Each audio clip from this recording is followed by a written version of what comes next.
téléspectateurs de PTV. Ce soir, en exclusivité, le débat des chefs, nos deux chefs, chef rouge et chef bleu, qui sont ici en personne. Donc, Madame la chef de l'opposition, Madame Normando, ainsi que Monsieur Saunier, ici. On parle ici de Monsieur le Premier ministre. Alors, ce soir, on les voit en direct, ces deux personnes qui s'affrontent dans un débat de 4 questions qui porteront tout d'abord sur la crise qui a lieu hier soir, la crise de rougeole, on se souvient bien, ainsi que des 3 projets de loi qui sont adoptés par les Bleus pas plus tard que demain. Alors, ce sont 3 projets de loi qui sont, on rappelle, en ce moment en commission en ce moment même. Donc, je vais commencer par ce retour sur la crise qui s'est passée hier. Je vais commencer par poser la question à Mme Normando, chef de l'opposition.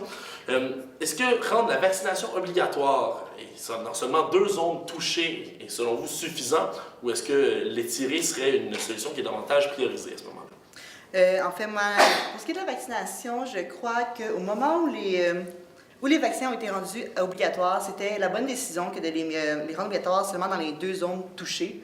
Là-dessus, je vais être obligée d'être en accord avec le gouvernement.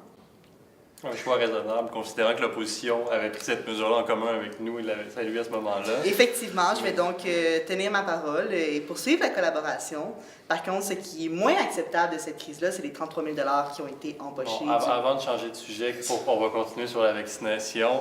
Alors, effectivement, hier soir, on a vacciné immédiatement les 2 zones touchées, mais c'est sûr qu'à long terme, la vaccination obligatoire serait probablement une bonne idée pour une société moderne qui croit en la science et résister à croire en la science, c'est l'obscurantisme. beau. Est-ce que le gouvernement croit aussi en la justice, puisque maintenant que les foyers de rougeole sont contenus, est-ce qu'il va maintenir la gestion de crise, peut-être mettre une crise sanitaire à l'ensemble du Québec pour justifier la vaccination obligatoire sans que ce soit anticonstitutionnel? Plus largement, c'est une question de justification. Vous connaissez l'article 1er de la Charte. Alors, est-ce que protéger les Québécois contre des maladies, c'est une justification qui est raisonnable dans une société démocratique? Moi, je pense que oui. Je pense que c'est très justifié. Toutes les études montrent que les vaccins sont sécuritaires pour la population. Alors, imposer la vaccination obligatoire aux enfants, surtout, qui sont clairement pas aptes à exercer leur droit de refus comme des adultes le sont, je pense que c'est une mesure raisonnable pour protéger nos enfants, indépendamment des convictions qui sont celles de leurs parents. Là, on ne parle pas de vacciner de force des adultes. Oui, dans l'absolu, je suis d'accord avec vous. Reste qu'il faut quand même prendre pour acquis qu'au niveau juridique, ça va être une longue bataille. Ah, c'est certain, mais mon gouvernement n'a pas peur des longues batailles constitutionnelles. On a des juristes extrêmement compétents au gouvernement du Québec qui vont, après leur grève, gérer cette question-là. Est-ce que c'est parce qu'ils font la grève que vos projets de loi n'étaient pas révisés?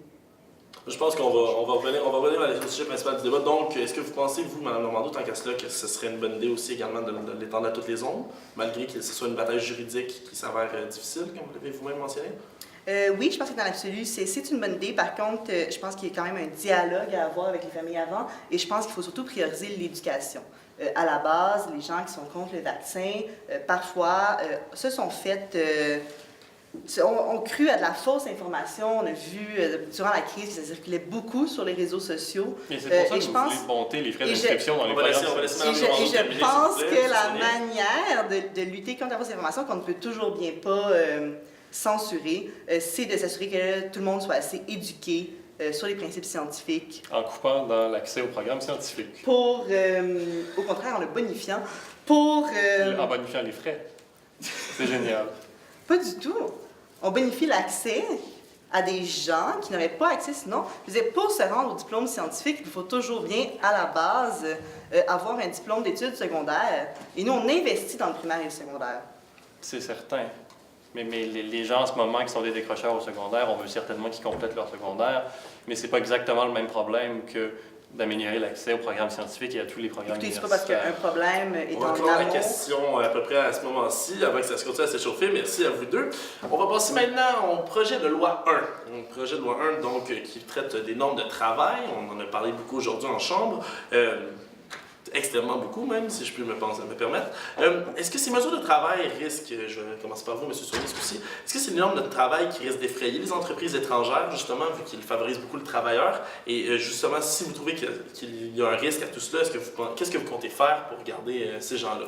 ou que compteriez-vous faire dans votre cas, à vous, Mme Normando? C'est à vous, M. Saunier. Merci. Alors, je ne pense pas du tout qu'il y ait de panique des entreprises étrangères. Il y a une tendance internationale depuis un siècle et ça continue à renforcer les normes du travail à travers le monde. Même dans les pays qui ont des normes de travail très faibles, ça se renforce au fil des années. Alors, il y a un progrès constant là-dessus. Les entreprises étrangères, ça peut être des entreprises européennes. Si vous allez en Europe, les normes du travail sont nettement supérieures aux nôtres en termes de congés, en termes de durée du travail. Je ne pense pas qu'il y a des entreprises qui vont être inquiètes. Toute multinationale est prête à gérer les conditions de travail différentes d'un pays à l'autre. Toute compagnie américaine gère des conditions de travail différentes dans 50 États, alors je ne pense pas que les normes québécoises vont les effrayer. Il n'y a vraiment pas de problème à avoir avec ça. L'opposition va peut-être vouloir faire peur aux Québécois, dire que nos projets vont faire fuir les emplois, mais c'est pas du tout le je cas. dirais simplement qu'il y a tout de même une différence entre renforcer les normes du travail et donner des bonbons aux syndicats sans se poser de questions. Je veux dire, encore une fois, vous démonisez les entreprises, bon, sauf qu'il y a le temps de prendre leurs 33 000 ça c'est une autre question. Vous démonisez les entreprises, écoutez, les entreprises ne sont pas Darth Vader, puis même si c'était Darth Vader, soyons honnêtes, on veut toujours plus de Darth Vader. Et de Harry Potter, hein? Définitivement, Bon. définitivement. Est-ce que vous allez vous poser contre Harry Potter ce soir? Oui, je pense qu'on va assez parler d'Harry Potter pour quelques années. C'est tout ce que vous aviez à dire autrement d'Harry Potter et de Dark Non, Vader, mais je pense pas qu'on démonise les entreprises. Au contraire, l'opposition démonise les syndicats. Nous, on donne pas des bonbons aux syndicats. On pense que la syndicalisation est un excellent moyen pour les travailleurs d'améliorer leurs conditions de travail de manière collective. La formule RAND, c'est ce qui est le plus efficace pour mettre en œuvre ce mécanisme de négociation. Tout ça revient de négociation. Pour la liberté, mais contre la liberté pour les travailleurs de ne pas être syndiqués? Donc finalement, vous êtes pour la liberté. On est pour étendre la liberté d'association au plus grand nombre de travailleurs. C'est pas nous qui l'offrent, c'est pas moi qui va faire des syndicats dans sa Écoutez, cuisine. tout de même, d'abaisser pour les votes à 35% au lieu de 50%, c'est en dessous de la majorité, c'est absurde. C'est littéralement une tyrannie de la minorité. Pas du tout. Il n'y a rien qui empêche après ça un autre syndicat de venir enlever cette accréditation-là avec un vote majoritaire. C'est simplement qu'on sait qu'il y a des barrières et des pressions de l'employeur qui parfois vont empêcher d'atteindre le 50% malgré une volonté claire des travailleurs. Mais si la volonté claire des travailleurs est à 34% au lieu de 35%, ça compte pas? Non, ça ne sera pas une majorité claire de 35% plus 1. Non, ça marche pas. Hein? Oh, la lettre. On va passer tout de suite au projet de loi 2, à partir de là. Une question qui est un peu plus originale. Encore une fois, on va changer de bord. Ça va être à vous, Mme Normando, de répondre en premier. Vous avez tous deux démontré lors de vos projets de loi, deux en particulier, un de chaque côté, que vous aviez à cœur l'intérêt des enfants québécois, d'accord, de leur avenir, de leurs décisions, de toutes les questions qui traitent justement à l'enfance. Vous l'avez démontré, vous avez ces 10 projets de loi-là. J'aimerais maintenant que vous exprimiez des points positifs, des points forts de ces projets, mais de ceux de votre adversaire en ce qui traite à l'enfance.